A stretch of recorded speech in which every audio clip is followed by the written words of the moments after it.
It's very gratifying to introduce our final three presentations by Andwatta Barnes, Salma Waly, and Tasha Austin. Jessica Hunson and Maji Fall, all in the US. If I have mispronounced your name, I'm completely sorry, and feel free to correct me at any time. Their presentations are based on the theme of equity and inclusion in teacher education in global context. Following these presentations will be our final plenary by Karen Meza from the Ministry of Education of Peru. Okay, so my presentation is titled Alternative Routes Towards More Inclusive Language Education Programs. So just a quick introduction. I'm the founder of Universal Narratives, which is a platform to connect educators from all over the world. And I also teach as a part-time professor in New York City. So this presentation is going to be reflecting on one of my recent projects that I've done with one of the universities that I work with in the city of New York. And it's a teacher preparation program. And part of it is finding ways to make our teacher education programs and classwork more culturally responsive and more diverse so that we would reflect the need of our students in the public school system. So why? My first question would be why? Why do we need our teacher education programs to be more diverse?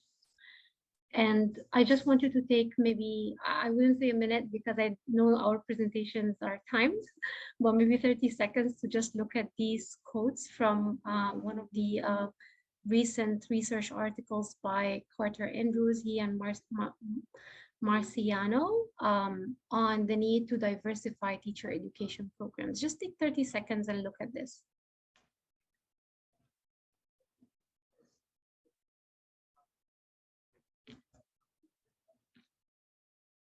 Okay, so the first part mainly has to do with why we need to create equitable learning spaces and diverse spaces for students to learn and thrive in our schools. And it's basically by honoring, humanizing, and affirming the different perspectives and different identities that we have in our schools. Students come from so many diverse backgrounds, and so teachers have to be prepared to teach those students who come from a wide range of backgrounds, languages, cultures, and experiences. Also, after the pandemic, we have also noticed that there is this disparity in how students in different communities receive instruction and how they learn because of shortages in resources, or because of lack of teacher training, or because teachers are not able to attend to the specific needs of students, especially students who come, as I said, from traditionally marginalized groups. There is also systemic racism that exists in our systems that kind of affects how teachers are recruited and how they are retained, and then how they teach students who come from very diverse backgrounds. So we also know that the teacher demographics are slowly changing. So I have been working with New York City teachers for the past, I would say, 7 years. And I have seen that it was mainly middle-aged white female and middle class also white female teachers in most of the city schools in New York City. But now I can see a lot of teachers from so many other backgrounds. Most of the teachers that I work with come from South Asian backgrounds.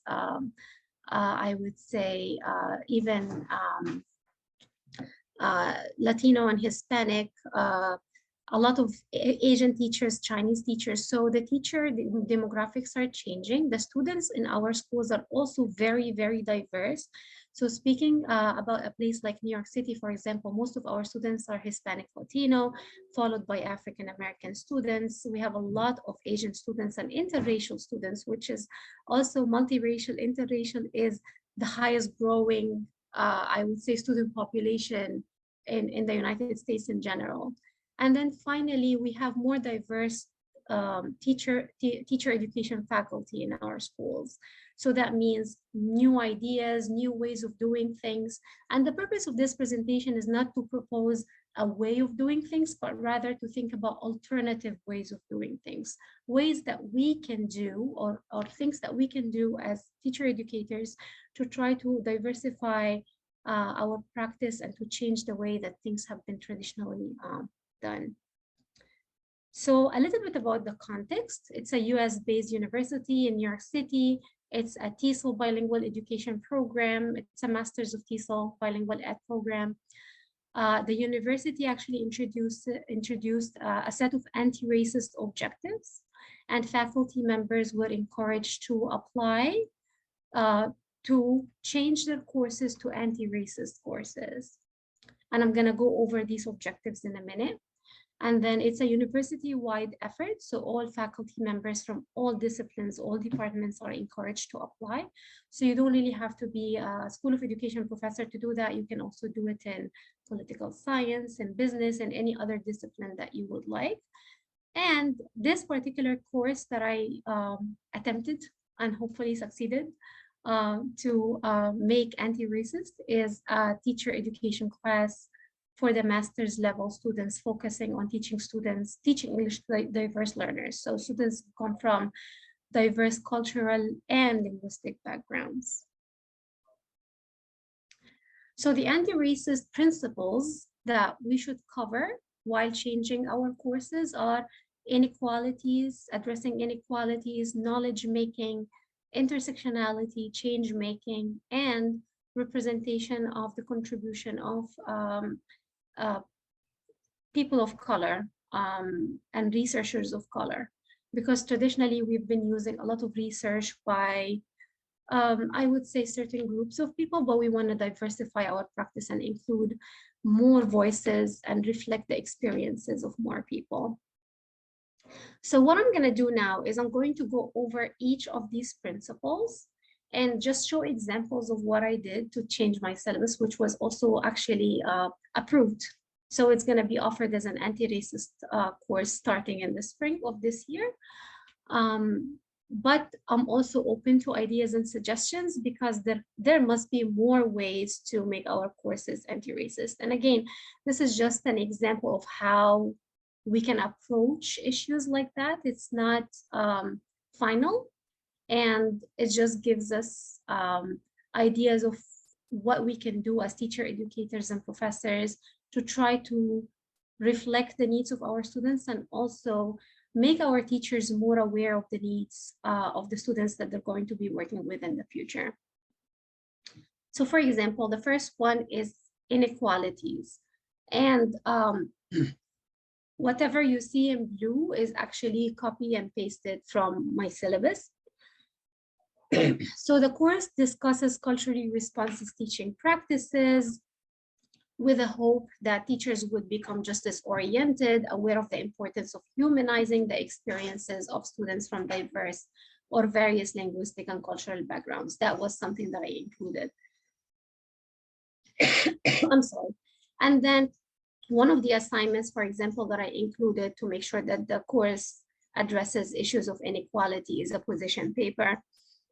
And I wanted students to think about an issue that faces our education system, especially in urban schools in New York City, for example. And they can pick one of these issues, define it, explain how it impacts their schools, and explain how this issue can be addressed in the future. So again, it's just one way to highlight that these issues actually exist, and that things are not as perfectly presented in the world as they are in our textbooks. So just a research paper orienting them to some of these different issues and helping them think about ways they can tackle these issues in the future. And I wanted them to focus not only on what they have to do in the classroom, but also school-wide and in terms of policy, so that they would think about ways they can coordinate with other people in their schools so that they can work together and make the place, the school system or the school where they're working, a more equitable space for all students from so many different backgrounds. Another area is knowledge making. And I try to include different readings from different I'm so sorry for the cough. I had COVID recently and I haven't really recovered fully. So I'm trying. I apologize if I have to interrupt the presentation with that. The second principle or the second objective that we're addressing is knowledge making. And there is this understanding that people learn in a specific way, but people learn in a million different ways. And it's really something that is very specific to the culture and to the upbringing of people, their subcultures, their families, and we have to really honor that and keep it in mind. So for knowledge making, I try to include readings on differentiation of learning, and especially highlight readings. For example, this is just one example of the readings that I'm including in this class. It focuses on trust, transformation, ways of knowing among African-American students, for example. And this can also be done, for example, with refugee students who come from so many different backgrounds, different cultures, different ethnic backgrounds, different religious backgrounds. It's very important to just introduce our teachers to that so that they would understand the needs of their future students, and that my way of knowing is not the only way. The way that I learned, the way that I received my education is not the universal way of understanding. People learn differently. People in farms in Africa, for example, learn differently than people in schools in the US. And I just want to make sure that these areas are highlighted so they're able to keep that in mind in the future. I also included discussions. And in doing discussions, I wanted to include podcasts, because podcasts, I believe, is that, and just including podcasts and listening to podcasts is very eye-opening. And some of the podcasts interviewed I suggested are from the Racially Just Schools and Standardized English, and my own Universal Narratives podcast, because I interview teachers and educators from all over the world. So I wanted teachers to know that teachers in other parts of the world teach differently, and students have different needs based on, again, their backgrounds. So just reflecting on the experiences of people and just thinking about ways we can incorporate that in our own teaching is a great way. This entire course is about them having that awareness and understanding. And even if they have their own implicit biases at this point, I just want to kind of help them realize that there are different ways of doing things. And at some point in this course, we also do reflective narratives where they have to write about their own implicit biases, their own understanding of issues. And then it's just a private, more personal assignment, but it helps them just, put everything in writing and think about how they approach things and how this has to be changed so that they're able to meet the needs of diverse students in the future.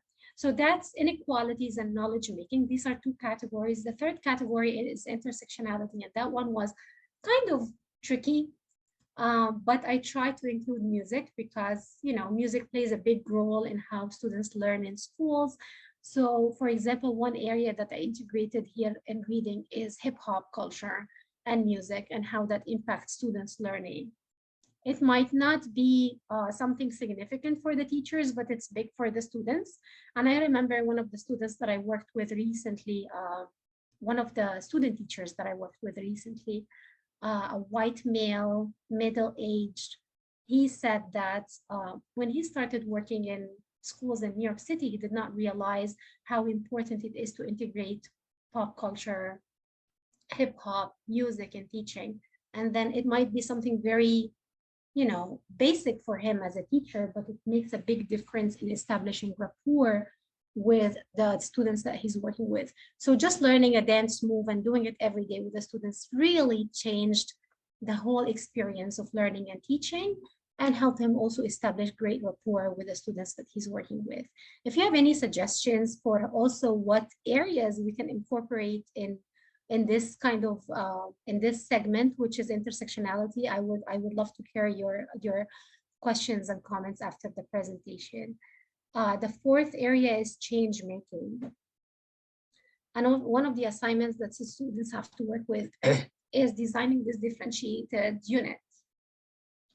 But when they're designing this differentiated unit that includes a few lessons about how to teach English to diverse learners, they also have to think about issues of equity and social justice and how that can be addressed so that more learning spaces and more equitable learning spaces are created for all students. So I don't want them only to think like in terms of pedagogy and what practices and strategies and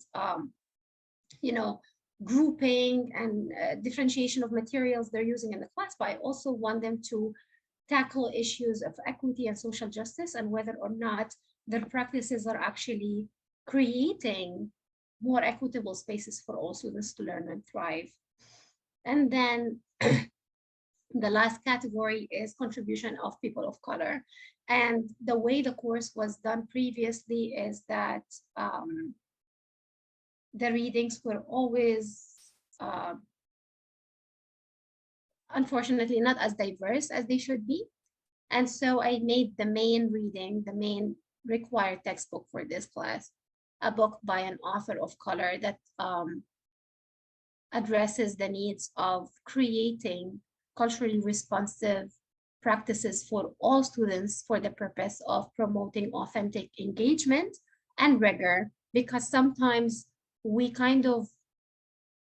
want to create interactive spaces that are equitable and fun, but we kind of overlook the importance of making it also rigorous for all students and having high expectations for all students. And this is actually one way we can make our practices culturally responsive, have realistic expectations, and not kind of underestimate the potential of our students who come from other backgrounds just because they're African American or refugees or people who just arrived in the country, newcomers. So you want to make sure that you actually have realistic expectations and you kind of set the bar high for everybody who's in your classroom.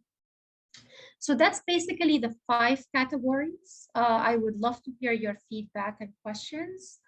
And as I said, my purpose of this presentation is to show you all that it's doable and that we can make small changes to change how our teacher education programs are structured so that teachers are more aware of the needs of their students, and also students are receiving instruction that reflects their needs and that attends to their needs as future citizens, people who should contribute to the development of this society. Thank you so much. I would love to hear your questions.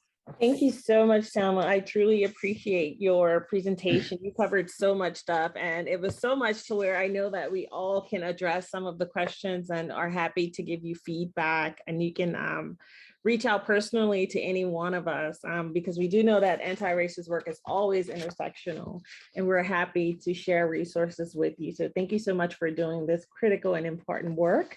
Thank you so much. We don't really have time for questions right now, but if you do have questions, please provide them in the chat section. And I'm sure Salma is happy to respond to your questions.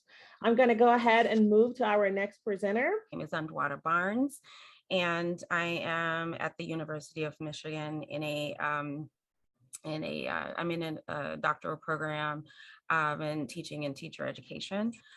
And my research, my dissertation research is actually going on right now. I'm analyzing some of the data, and I just want to share some of the a little bit of the findings that I have on my study. So I should start out by mentioning that this study is situated in the United Arab Emirates, which is a place that I also taught, but I did not teach children. My background is in elementary education and TESOL, but my study is not about TESOL educators. So the focus of the study is Black American women who are from the United States, right? And according to the research on Black American women teachers and K-12, pre-K-12 teachers, there is always often a focus on the upliftment of Black communities, There's a theme of resistance to racial and economic oppression in teachers' practice. There's a lot of evidence that teachers really focus on being positive and caring role models.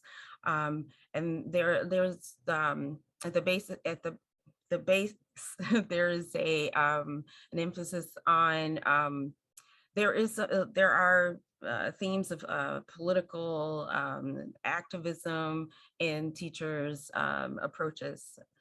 And so the purpose of this study was to learn through teachers who are Black American women teaching in the UAE, using a phenomenological inquiry approach. So this is not a phenomenological study, but the approach to learning about the teacher's experiences is phenomenological. So basically learn how they would describe their lived experiences as teachers in pre-K to 5 schools, that is the state schools or private schools in the UAE. So it's important to know the context in the UAE if you're not familiar. The UAE and actually the other Gulf countries like Saudi Arabia, Bahrain, Oman, Kuwait, these are all countries that are predominantly foreign expats, and meaning predominantly as in the UAE has about 13 to 15% of the population is actually from the UAE, they're actual citizens. Everyone else is an expat.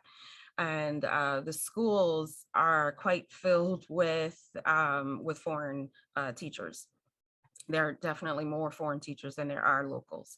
And I just shared this from Badri from 2011 because this sometimes helps people sort of wrap their heads around what the UAE experience is like. So there are all kinds of Englishes, there are many varieties of English, and the parents and actually have to try to figure out ways to use English to go about their days and exist in their own country, in a sense. So my study draws on two main relevant theories. I use personal and practical knowledge, which is a teacher knowledge theory by Clarendon and Connolly. And then I also use Black feminist epistemology and specifically Black women's pedagogy. And the thing about both of these theories is that there is a focus on teachers' narratives, on knowledge through experience. So there's some Dewey in there. The most important thing to understand about these two theories being used together is that the personal and practical knowledge theory isn't used very often in language teaching, language teacher education research, but it makes a lot of sense, especially in the world. We have a lot of different types of English language teachers. We have, so-called native English speakers and non-native English speakers, and everyone brings a variety of different perspectives to the classroom. And because specifically in this case, that there's so many Black American women teaching in the UAE, considering the percentage is very small in the United States anyway, but there's a significant number of Black American women in the UAE, that there's bound to be something unique and revealing about their perspectives as teachers of English. So I mentioned the purpose, and so the research question is very similar, but I'm focusing on their cultural linguistic knowledge as they talk about teaching in the classroom, teaching in public or private schools. The data collection took place in fall, this past fall. Each teacher participated in 3 different interviews over the course of 3 months, and the interviews covered things like their backgrounds, sort of the life history, their experiences teaching in the UAE, and their reflections across these experiences, so across their educational lifespan. There are 4 Black American women. They've chosen their names as Patricia, Nicole, Elizabeth, and Raquel. And they're all trained and credentialed in the United States. They have experience teaching in the US to a certain extent, except one teacher got her license after pre-service, after she graduated undergrad, and she went right to the UAE. And they don't identify as ESL teachers. And like I said, there were these schools. So these are more, they're themes that they're categories becoming themes at this point, so bear with me. One thing that I learned from the teachers is about I wanted to know about their linguistic awareness.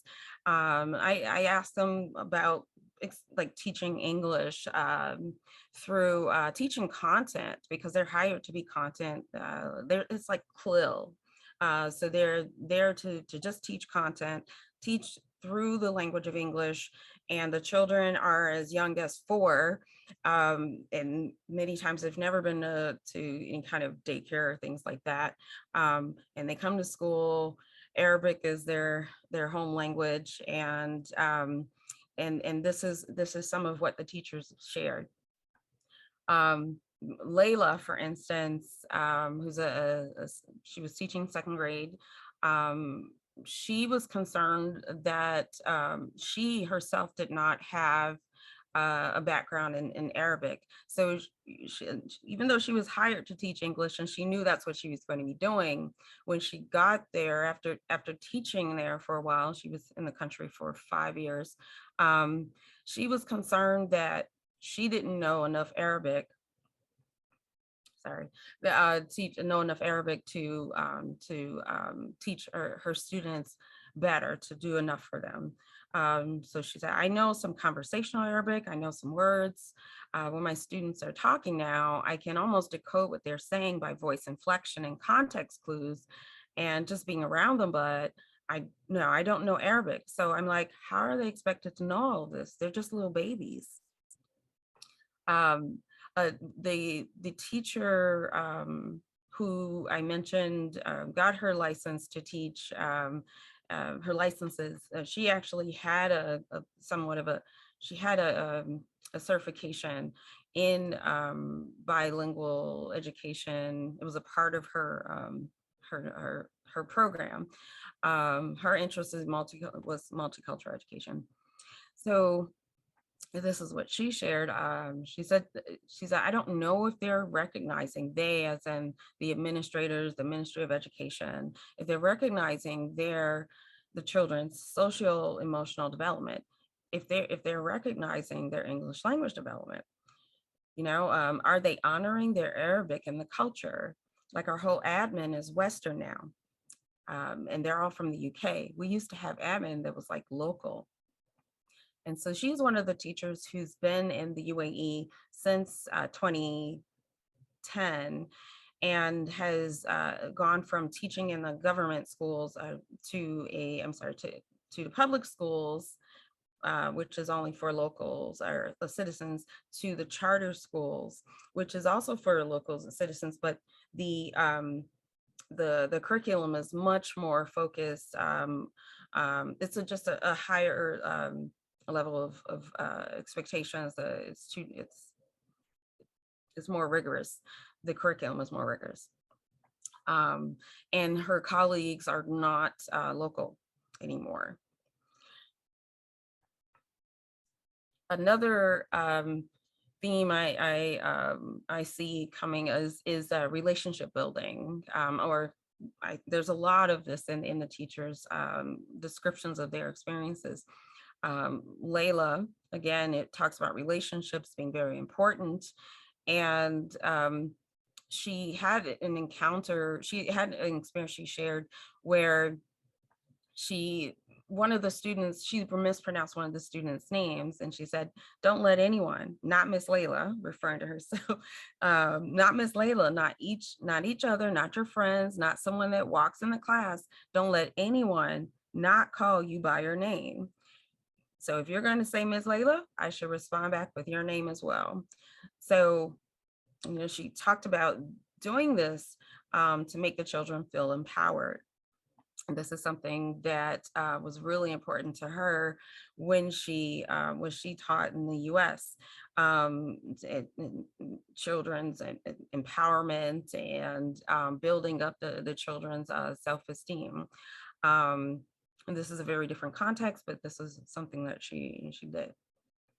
Raquel talked about knowing that, she's there as an American, and she described, as she talked about working with the children, that she knew she was coming from this idea that they're about American independence. And she told a child that she wanted them to be a little bit more independent. And this is age 5, the children are kindergartners. And she said, "I know it's not really their culture, but they have me here for a reason. And hey, this is what you get now. So be adaptable to your environment," which she's saying to other teachers. This is cool. If you can't do it, to children, if you can't do it, relax and just breathe. Okay, and finally, sharing a quote from Elizabeth, where she talked about going to the UAE, knowing that she had a bias, that because the people are wealthy, that they didn't have the same issues that she thought that she experienced, or she saw in the US. And she said, "I learned very quickly that this was not true," especially when she was in Al Ain, which is a city in Abu Dhabi. Some of those babies still came to school hungry, dirty. I still had to build the same type of relationships with them that I built with my kids in the States at Raha. Raha is the name of the school in Abu Dhabi. I've had this conversation with my administration and the girls on my grade level. We can't assume that they're coming in the door with everything that we need them to have, right? So I tell my parents, we have to have this relationship, be open with me. So when I have a kid come in my classroom and she's sad for some reason, I know how to nurture that child. I know how to make sure that she feels safe. I know how to address her and her sadness. That's the relationship I have with her mom. So I'll just say this quickly. So there are a number of connections to literature. As I mentioned at the beginning, this is, so I wanted to know how these teachers bring how their knowledges, cultural and linguistic knowledges, and their professional knowledge come to bear in the classrooms where they teach in the UAE. And what I've noticed is that there is a lot of what's called like political care, where there's this idea that the teachers are showing that they care for the children, but it's through something much larger than an individual interest in the child. It's a holistic look at the children, but it's very much about there's an activist lens to it. There's an ethic of care, which is a major part of Black feminist epistemology. But I also noticed that there's some critical language awareness, that the teachers showed concern for both the children's Arabic and English language development. There is some linguistically responsive teaching. We could see the teachers trying to incorporate Arabic that they're getting from the children into the classroom. There's some other mothering, which is related to ethic of care. And the critiques about the English language curricula and the Western administrators, being in a school where the children are almost all Emirati, I think really relates to some of the neoliberal English education critiques of English language, of the field. So I'll just stop there. Thank you for your time, and I'll take your questions later towards the end. Thank you Thank so you. much, Andwatta, for your hard work. This is such groundbreaking work, and it's something very new, and we look forward to seeing so much more from you and what you're doing. Thank you so much. I resonated so much with the sense of ethics of care and other mothering and Black women often being positioned between that conflict of race and gender and things like that. So thank you so much for sharing. If you have questions, please leave them in the chat box and Andwatta will answer them. We're going to move on to our next presentation titled A Retrospective and Re-envisioning of Countering Anti-Blackness in Language Education. Hi, this is Tasha Austin, and myself, along with Dr. Maggie Fall and Jess Hunston, will be presenting a retrospective and re-envisioning of countering anti-Blackness in language education. This presentation is adapted from the 2021 NJ-TESOL and JBE Spring Conference presentation, Countering Anti-Black Racism, A Process and Action, by Kathleen Fernandez and Jess Hunston. In this session, we will describe our subcommittee and Critical Conversations podcast development, including resources for self-reflection, identify tensions, resistance, and successes experienced, and reflect individually upon the work and how our work in countering anti-Blackness organizationally has impacted us, our outlook, and our next steps. In defining anti-Black racism, we want to think about how it impacts language instruction. We derive our thinking from our statement of solidarity against anti-Black racism, which we put out in 2020 following the murder of George Floyd. We want to acknowledge that anti-racism attempts to strip Black people of their value through dehumanization and systematically marginalizes Black communities. The policies and practices enacted through institutions like education, healthcare, and justice are anti-Black and mirror and reinforce beliefs, attitudes, prejudices, and stereotyping and discrimination towards people of Black or African descent. Anti-Black linguistic racism describes the linguistic violence, persecution, dehumanization, and marginalization that Black language users experience in schools and in everyday life. And as James Baldwin says, if Black English isn't a language, then tell me what is. We were guided in our thinking through the archaeology of self, which is pioneered by Dr. Yolanda Sealy Ruiz, and we committed to thinking about the critical love of the communities in which we work, asking ourselves, what is it that we think we know? Do we really know anything? And what is it that we need to unlearn? We set goals as a subcommittee of NJ-TESOL and JBE. And those goals included ongoing individual and collective reflection as an organization of our own ideas and beliefs regarding anti-Black racism, in addition to investigating and sharing practices that interrupt anti-Black racism in our classes and within our organizational publications and conferences. We committed to recruiting and mentoring board members that are committed to countering anti-Black racism and reflecting on the cultural and linguistic diversity of the student populations we serve in that recruitment and mentoring.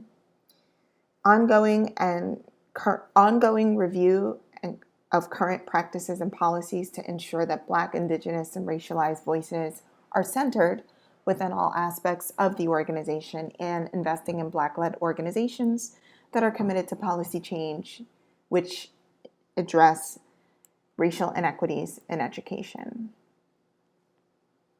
The podcast that resulted from this subcommittee's work under the umbrella of the state affiliate organization NJ-TESOL and JBE was actually pitched to the executive committee using some of the following slides.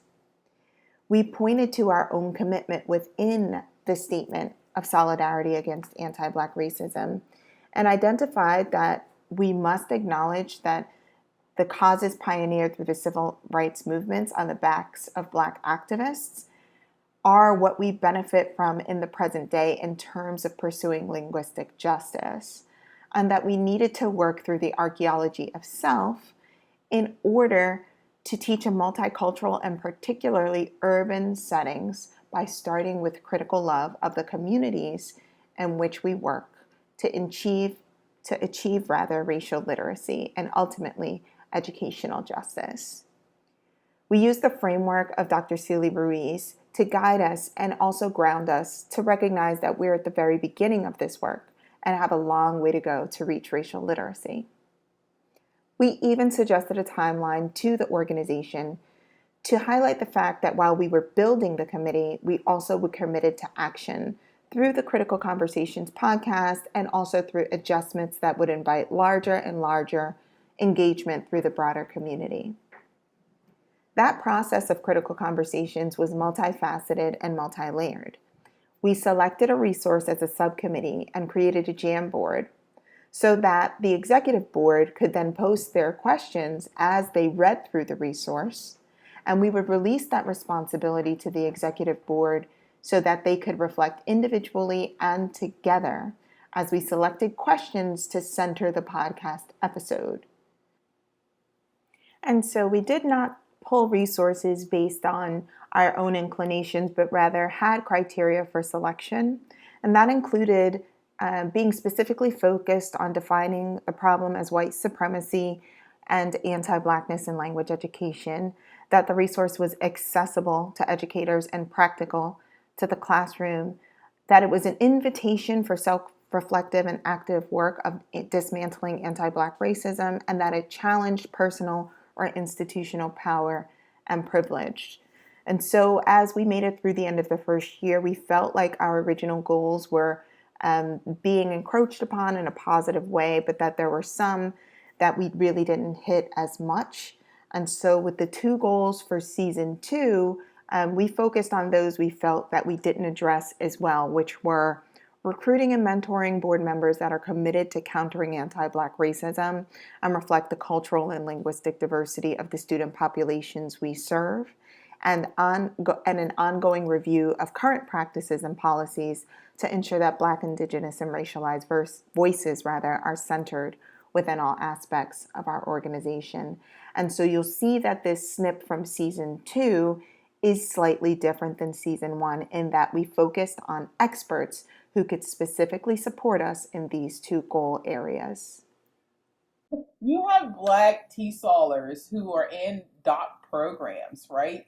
And they have the best of intentions of doing a good job, but their mentors are not publishing with them. Their mentors are not really, their advisors are not really mentoring them. And so this is extremely detrimental to their profession. I mean, their professional aspirations. So, and the profession, right? Because then you have someone who graduates and they don't necessarily have publications. And so they're not as competitive on the market. And so often I've heard the story, and specifically from Black TESOL professionals who going through their doc programs, where they never get the offer to co-author with their advisors. They never get the offer to actually attend conferences and make connections and network. And that becomes problematic because then that means, you are pretty much shut out of this profession. It's a pretty tight-knit profession, whether people realize it or not. Lots of TESOLers and bilingual education folks, we kind of know one another, right? And so it's important that we actually, we're okay with mentoring people who don't look like us or people who come from different backgrounds than our backgrounds. So, whereas like in the 90s or so, folks coming into doc programs were getting the apprenticeship as the amount of candidates, PhD candidates, became more diverse, Blacker, right? That model began to change, and you get folks like me who were kind of like writing for their lives, and who are doing their best to kind of find a space, but who are largely self-directed. And so if I reach out and I find folks like you, which I have, who are willing to kind of say, yeah, come on, you got this. But again, it becomes that extra tax, that extra labor, that invisibilized labor, kind of like we talked about where, you know, you're supposed to be focused on the work, but you have to spend so much of your energy focusing on how folks are looking at you, as opposed to just doing the work. And then with all of that, why then would you want to say, let me enter a space that's not welcoming to me? Because then I kind of have a lifetime of being like burdened to look forward to. So, And with that shift came others. And so, of the original subcommittee members, the three of us would like to present our retrospective and re-envisioning of countering anti-Blackness in language education, not as members of an organization, but as individuals. We'll begin with Jess Hunson. Hello, everyone. I'll take just a couple of minutes to reflect on these questions and then pass it back to Dr. Austin and Dr. Fall. I think beginning with a self-selected and multiracial group of members with a deep commitment to this work has been critical. When we face challenges often originating from our executive board, our commitment to one another and shared vision for countering anti-Blackness allowed us to support one another and advocate in really important ways. I think our efforts to name, identify, and raise awareness about ways in which anti-Blackness exists within ourselves, our schools, and organizational contexts has resonated with many members. And these members are committed to self-reflection and this work. We likely wouldn't have found them outside of this subcommittee work. And this is exactly what it means to build a grassroots effort. However, it is also revealed in many clear and egregious ways just how invested as an organization NJ, TESOL, NJBE was and is in practices that are anti-Black. This is a frequent occurrence within organizations with predominantly white leadership. Organizations are often more interested in presenting themselves publicly as committed to dismantling anti-Blackness than doing the deep internal and structural work that is required to fundamentally shift practices, policies, and norms that actually center the voices of Black and racially minoritized people. Through my participation in community organizations led by Black activists, I've experienced spaces in which whiteness is in fact not centered. And this has been really important in me taking steps to center Black colleagues and colleagues of color and commit to truth-telling, transparency, and continuously bringing more people into the work. When tensions arise within organizations, we need allies and co-conspirators to be prepared to stand up in solidarity, speak truthfully and clearly, and take actions that have been decided on in collaboration with those most impacted by anti-Black racism. So I will go ahead and share my reflection as well for the first question. I want to say that the subcommittee facilitated successes by first really grounding our collective work in solidarity. This work strives to reveal and remedy issues rooted in access and equity for minoritized and very vulnerable groups in our state and in our communities here in New Jersey and beyond. And the success of this type of work really necessitates difficult conversations, right? These conversations are sensitive, and it is often hard for scholars such as ourselves to find allies and to find, support, to find what I want to call in quotes, our folks, our people who really understand this work. So solidarity has been a great sustainer for this group and for the work. For the second question, I really wasn't part of this subcommittee at its inception, but I'll reflect on the question from the time I have joined, which was a bit less than a year ago. Through my, though my colleagues, especially Dr. Tasha Austin, whom you'll hear from in just a second, have done tremendous work, really hard labor, really, really difficult work to bring about awareness of the changes needed to improve the experiences of linguistically minoritized students, teachers, and other stakeholders in the state of New Jersey and beyond. I think there is much more work to be done to make the organization accountable for the folks they are supposedly representing. I think there's a lot more to talk about this, which we probably don't have time to do now, but this is something to really remember. It's accountability. And for the last question, my personal next steps are to continue to do this work I've been doing for a really long time. I feel like I am the work. I'm doing this work for folks that I serve, but I'm also doing it for myself. I'm doing it for my 6'3" tall, almost 21-year-old son, who's a Black man in America, who's a translingual student and speaks several languages just like I do, and do it for people who really need our support and who should have a voice. And, you know, really speaking to the differences between how we treat Blackness and how, you know, how we treat Black languages with an S and Black Englishes. So whether I am wearing the hat of a teacher, a learner, a professor, an advocate, I should be continuing this work. So the work travels within myself, within my body, and it only can happen in spaces that are at least open to it and with the possibilities provided for collegial and appropriate rebuttal when it's needed, and hard conversations, like tough conversations. And so if not, I feel it's best to find alternative ways to still do the work in efficient ways. And as a scholar educator, I have more than one way to support our New Jersey residents. And this goal, I believe, still aligns with the authentic goals of the subcommittee. At least that's my hope. I'll pass it on to Dr. Austin. Thank you so much, Maggie. So for the first question, I would say the subcommittee was composed of interested individuals, and eventually it whittled down to the most committed ones. And so each one came with their own personal goals that they were willing to work towards outside of the meeting time. So then when we came up with collective goals, sometimes those became like an additional labor. And so the pro and the con is that the subcommittee was small but mighty. But that meant sometimes we got overtaxed with some of the things we wanted to do together. For the second question, I believe more of what shifted rather than how anti-Blackness changed within the organization was really the awareness of the anti-Blackness within the organization. So initially there was a powerful response and interest to this work, but over time we learned that some folks increased in interest, but those who opposed it went from being dormant in their opposition to explicit. And so the organization as a whole wouldn't impede our efforts, but they also didn't explicitly support them. And so finally, in terms of next steps, I could feel that the progress of the subcommittee was stalling after about a year of work. And so while the subcommittee itself was getting stronger, the larger organization seemed to be getting more and more estranged from the goals of the subcommittee. So I personally have transitioned to organizing with willing organizations, both private and public.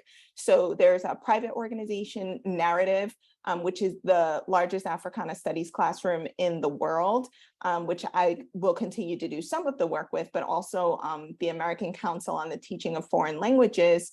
I've begun to kind of host some efforts there as well, because even though the work is evolving, it truly can never stop. So thank you all for your attention. We tried our best to keep it to time, just in case you had questions.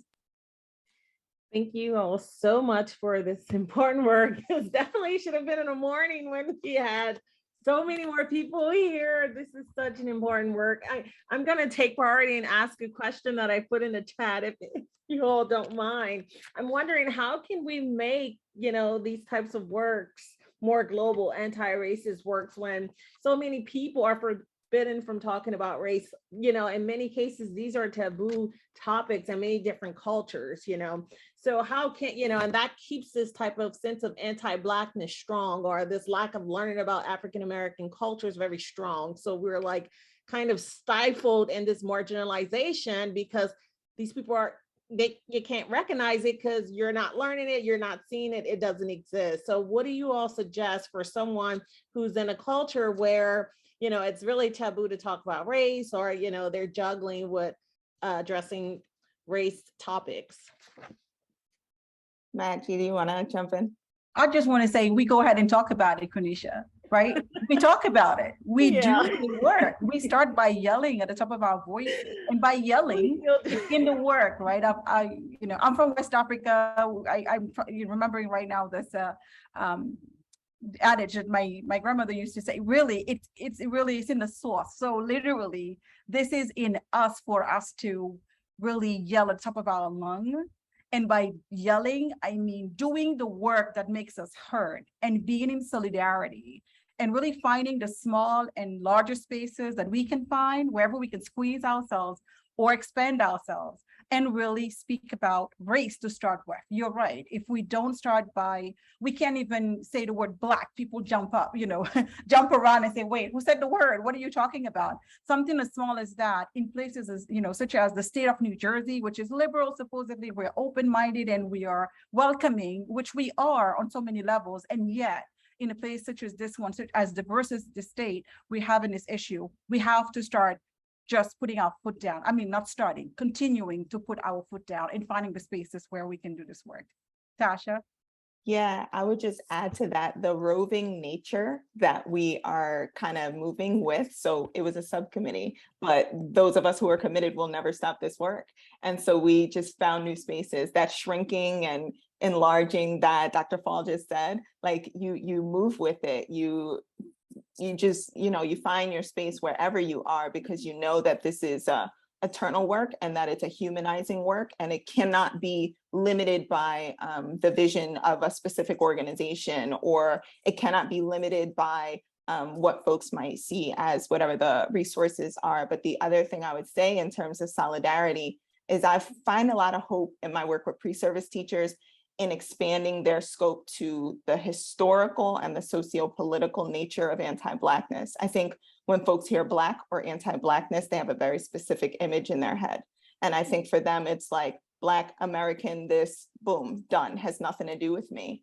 And so what I found with my pre-service teachers, particularly because they represented the globe, was that once you expand and you give them a sense of where race even came from and how it functions, and then you help them contextualize how it's already touched them, the anti-Blackness. And this is from my Chinese students to my Salvadorian students to my Dominican students. Once you help them locate themselves in it, they stop externalizing the issue and they realize that this is our work. So that's the other thing I'd say. Oh my Absolutely. And I gosh, would so just much say important one work. little thing was that Tasha just described would start with Black students, period. I am a Black woman in America for a long time, but I was born in another Black country and I was raised around the world around different kinds of Black people. And I was definitely brainwashed before moving and staying in this country to believe that these issues that are happening for African Americans are their own, that I'm not Black enough. This is not about me. Once you realize that, wait a second, before I even get to the Chinese students, the students from around the globe, the other Black students, the immigrant Black students, to realize that, oh, listen, imagine when you're walking down the street, you are another Black woman, you are another African-American woman, then I think there's an opening to the conversation. Thank you so much. Thank you so much for sharing all of this important work. We have to move on. And I do want to just point out, we don't want listeners to take away, okay, well, it must be a Black problem or a race problem. We have to also learn how to deconstruct whiteness and how whiteness is constructed around the world, also as being a part of that work.